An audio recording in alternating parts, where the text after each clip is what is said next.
Why don't I progress faster? I practice the same songs over and over again, but it doesn't seem like I get better very fast. Hi, this is Dwayne, and good morning to you. I'd like to talk about that problem that is common to all of us. It was common to me as well as to every student that's ever taken the piano, or any instrument for that matter. You practice and you practice and you wonder, why am I not getting better faster? There's really a simple answer. But it's kind of hard to understand until you get a perspective on it.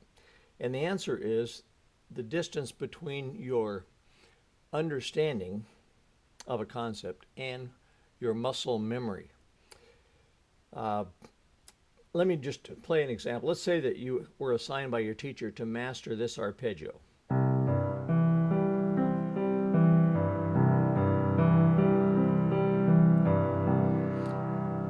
And at first it looks maybe complex, but then you figure out, let's see, it's just a C chord. So I'm taking this simple C chord and I'm breaking it up, playing the root and then the fifth, and then swinging my hand up to the third, and then the fifth, and up to the root, back down to the fifth, third, fifth, root.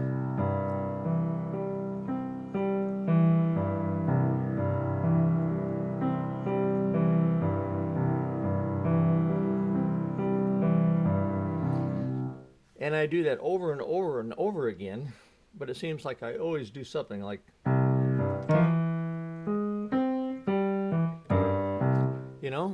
it just happens as you're learning.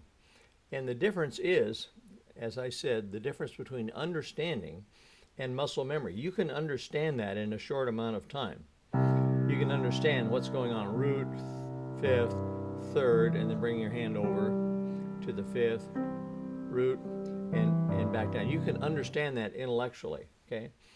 But your hand doesn't have any history. Your hand has to have muscle memory in order to pull that off smoothly, okay? Let's take a run like this. Now, when I first learned that, I had to do this. Let's see, tuck my thumb under, okay. No, that's not right.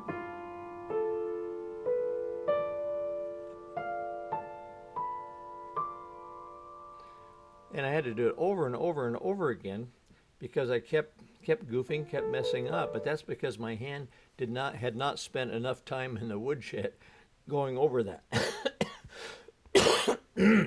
So you may say, okay, I can solve that because I can practice that 1,000 times today.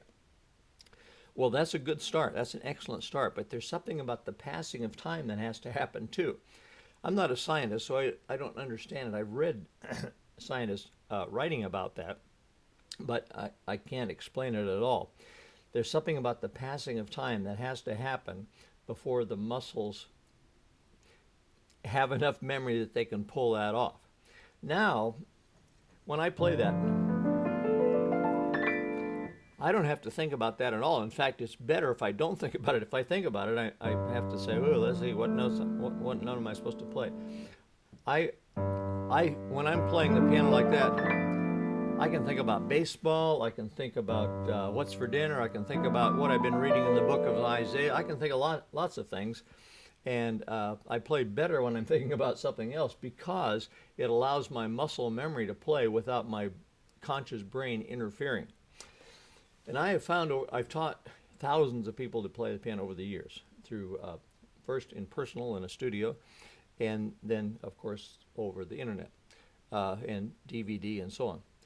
And I worked personally with, I've worked personally with at least 1,000 people and over the years, and I found that the higher the IQ of the individual, the bigger the gap is between intellectual understanding and muscle memory. Because, and that's simple to understand, because the smarter a person is, if you have an IQ of 150, genius level, then you have no problem understanding that at all. You'll understand that in 3 seconds, okay?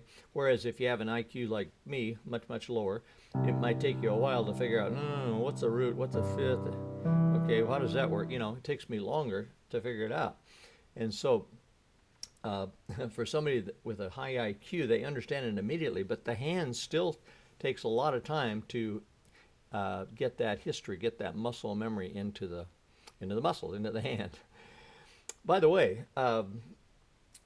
my hands are not made for piano at all. As you can see, I have short, stubby fingers. They're kind of fat, and they're just not made for piano playing. You should have, to be a good piano player, you should have long fingers, thin fingers, long reach. I can barely reach a little over an octave. If I play a ninth, I play the octave too. So, these are not great hands. But if you spend enough time in the woodshed and just play and play and play, then you eventually get to where you want to go.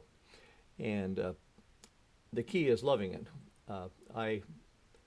I just loved music when I was a kid, and I was bound and determined I was going to play like some other people. And maybe I didn't get up to their level, but at least I got to a satisfactory level by just spending hours and hours working day by day on the piano.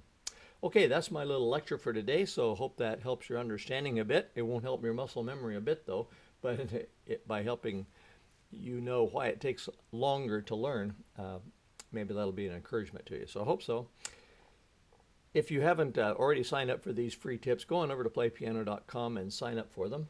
We have a free tip like this most every day, and they're free. So hope to see you there. Bye-bye for now.